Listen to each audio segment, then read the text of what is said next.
Hormat bapak-bapak, ibu-ibu, salam Pancasila.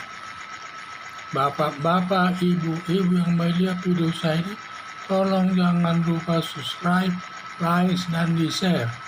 Sifatnya gratis. Pada hari Rabu, tanggal 16 Maret tahun 2022 ini, saya akan mengomentari sanksi negara Rusia sebanyak 5.532 selama 19 hari. Selama persengketaan negara Rusia dengan Ukraina sejak penyerangan Ukraina tanggal 24 Februari, sudah ada sanksi 5.332 termasuk sanksi PBB dan sanksi ekonomi. Di antara sanksi tersebut, terberat sanksi pada waktu Rusia menyerang Ukraina. Banyak sanksi yang dijatuhkan ke Rusia, antara lain melakukan resolusi, melihat sikap setiap negara memihak atau tidak kepada Rusia.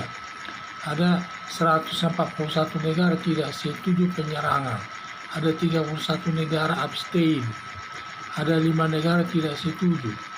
Jadi penjatuhan sanksi ekonomi dan sanksi pembelian gas dan minyak dari Rusia, membekukan semua dalam perbankan di luar negeri, dan semua kekayaan perusahaan daripada Rusia yang berada di luar negeri semua dibekukan, tidak bisa ambil uang, dan juga dalam negerinya dibekukan soal perbankan itu.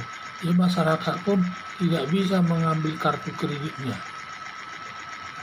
Akibatnya banyak sanksi kepada negara Rusia, di mana perekonomian Rusia mulai terasa berat, antara lain kesulitan untuk mendapat bahan pokok makanan dan juga mendapat bensin atau BBM, dan sering juga tanknya kehabisan BBM-nya pada waktu perang.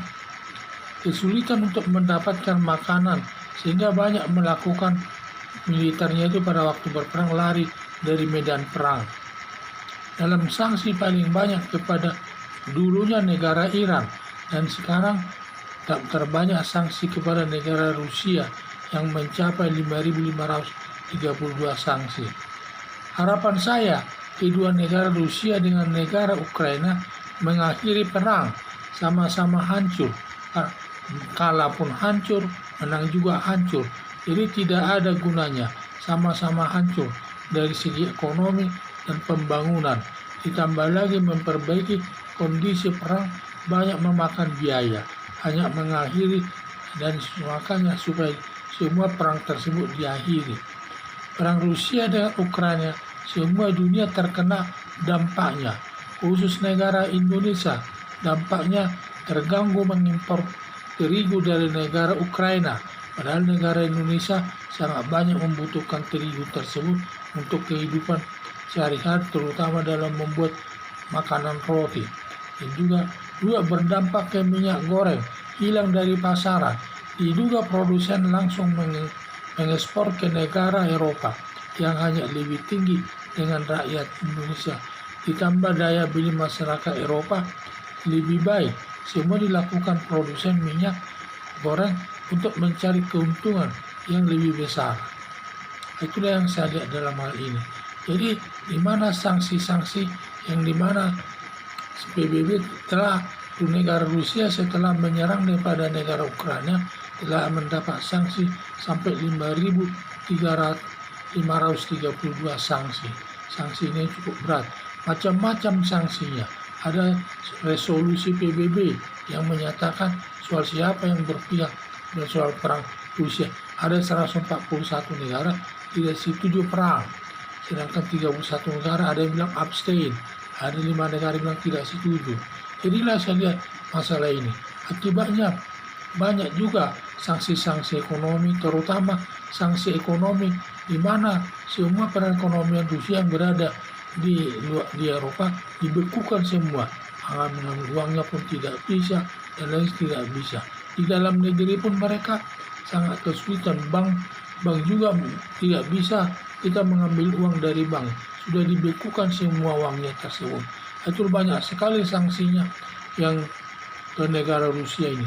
Tadinya sebagai yang paling banyak sanksinya adalah negara Iran, tetapi sekarang paling banyak adalah negara Rusia. Sehingga harapan saya supaya perang ini diakhiri saja. Tidak ada gunanya, karena menang pun hancur, kalah pun hancur, sama-sama hancur.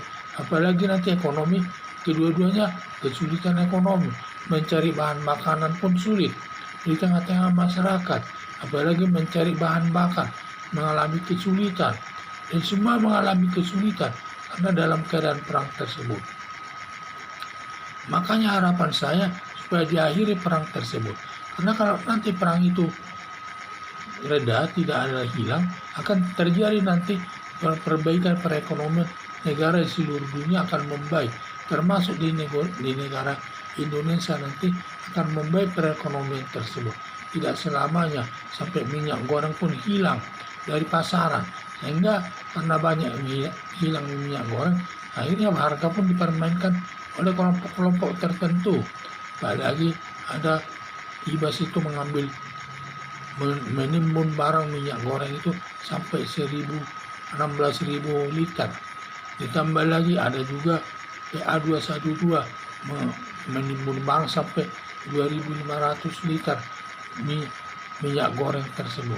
Jadi banyak sekali, karena para pengusaha ini sekarang sudah langsung mengekspor minyaknya ke Eropa atau ke daerah lain yang daya belinya lebih tinggi daripada Indonesia, dan juga di sana mungkin kesulitan minyak lebih tinggi daripada Indonesia, karena Indonesia walaupun penghasil minyak goreng terbaik Indonesia, tetapi tetap juga kalau sudah dibeli dan banyak yang ditimbul orang, akhirnya minyak goreng tidak ada di pasar. Itu penyebabnya bisa juga karena perang Rusia dan Ukraina ini. Karena perang ini berdampak kepada ekonomi juga. Sekian dan terima kasih.